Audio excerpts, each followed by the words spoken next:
With the iPhone 16 Pro, the focus is on cameras and Apple Intelligence. The problem is Apple Intelligence isn't quite here yet. We can test some features in the developer beta that's currently available, but that's not necessarily the same as the experience the public will get when the update rolls out in October. It's not unprecedented for new iPhones to launch without some marquee features, sure, and thankfully there is still plenty that the iPhone 16 Pro brings. From camera control, the fusion camera, and other video related updates to slightly bigger displays and iOS 18, the iPhone 16 Pro and Pro Max are intriguing successors, even absent the wanted intelligence features that are still to come. Even if you are not a glutton for buttons, there are still some camera updates that might intrigue you. This year's flagships sport what Apple calls a 48 megapixel fusion camera, which has a faster quad pixel sensor. This enables what the company describes as zero shutter lag, which is wording it has used repeatedly over the years. In this case, it's referring to how quickly the camera will capture a shot after you press the shutter button. I will admit I was initially confused by this update in part because it requires relearning some behaviors I had adopted to mitigate the shortfalls of older cameras. Basically, the iPhone 16 Pro's cameras are now so fast that when I asked someone to throw something so I could capture it in motion to see how still the images were, my shots ended up being of the person holding the object. Our video producer and I were very confused, and it wasn't until the zero shutter lag concept was explained clearer to me that I got it. I had become used to pressing the shutter early since cameras, in my experience, would be fractions of a second slow. Apple has become so fast that it actually captured the literal moment I tapped the button instead of the split second after when the object was in mid-air. Depending on your mood, the new photographic styles can be fun or serious. Apple's tweaked the built-in camera filters to not only offer more options but give you greater control. Due to how the company has refined its processing each year, there is also an improved depth map captured when it detects a face in the scene. This, combined with a greater focus on color science around skin tone, has led to what might be my favorite new iPhone 16 feature. Whether I shot them in portrait mode or not, photos of people what I took using the iPhone 16 Pro were a dream to edit.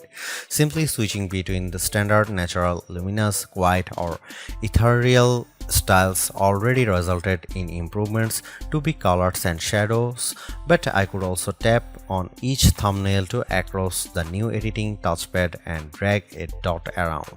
This let me more precisely tweak the hues and contrast levels, and an additional slider below let me adjust how warm the image was.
It's been about 2 months since the public beta for iOS 18 was released, and it was nice to get a taste of upcoming features like the new customizable home pages, expanded tap-back reactions, and the redesigned Photos app.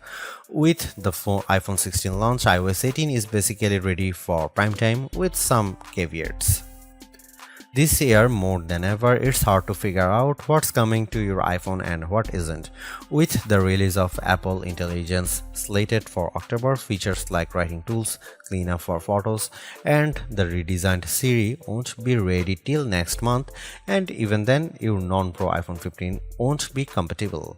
Plus, some features that were teased at WWDC like Genmoji, still haven't been added to the iOS 18.1 developer beta, which is where most Apple Intelligence features have been arriving as a preview for app makers. Within the iPhone 16 lineup too, there are things coming only to the Pro models like multi-layer recording in voice memos. It's confusing and can make choosing your iPhone a trickier decision, but for this review at least, the iPhone 16 Pro and Pro Max are getting everything. I cannot wait to try out multi-track recording in voice memos, and I hope Apple sees this yearning as a sign that it should bring this to more devices. It was nice to get time with iOS 18 even in the absence of Apple Intelligence. Honestly, I'm not even sure I'd like those features that much. In a similar way, Gemini AI was nice on Pixel 9 Pro series but didn't feel like must-haves. Some of the new iOS 18 touches I noticed immediately are the refreshed control center, which took some getting used to as I had to relearn how to swipe back to the home page since there are more pages to scroll through now. I especially enjoyed seeing the new little chat bubble appears on my voice recordings, indicating that a transcript had been generated for them, and though I haven't exchanged messages with Android toting friends yet, I'm glad to see RCS support is finally live this week. Though I was excited for the new custom routes tool in Maps, I struggle to actually create them. You can set your start and end points and have the app close the loop for you, or just tap landmarks or points on the map to get the route to basically connect the dots. Unfortunately, no matter how many times I tried to get the route to cut through a building where I knew a pedestrian walkway existed, Maps reinstated me at every turn, forcing the route to go through more established paths instead. It's not unreasonable, but certainly not the open world route creation feature I was envisioning. The best thing about iOS 18 and also some new features in the iPhone 16 lineup is the customizability. I do appreciate that if you don't like something, you can usually turn it off. With the new ability to place apps outside of a rigid grid, you can now lay your home screen out just the way you like. The redesigned Photos app lets you create and pin collections so you can more easily find the pictures most important to you. And again, I'm glad Apple is giving people the option to turn off camera control altogether or adjust its sensitivity. The iPhone 16 Pro and Pro Max are powered by Apple's A18 Pro chip, which are built on second generation 3nm technology and a new architecture with smaller, faster transistors. All this is meant to deliver unprecedented efficiency according to Apple's press release.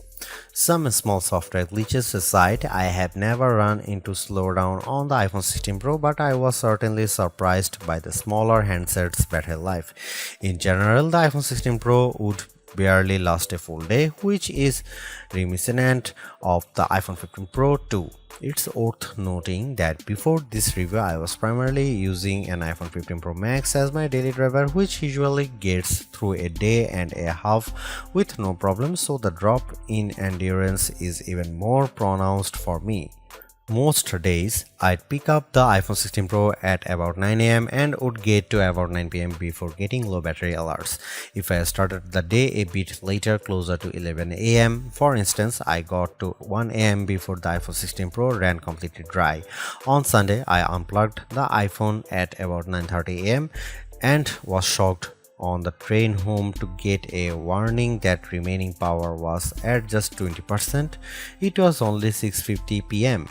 And the night had barely just started. You'll significantly better battery life on the iPhone 16 Pro Max, which delivers the same almost 2-day runtime as its predecessor.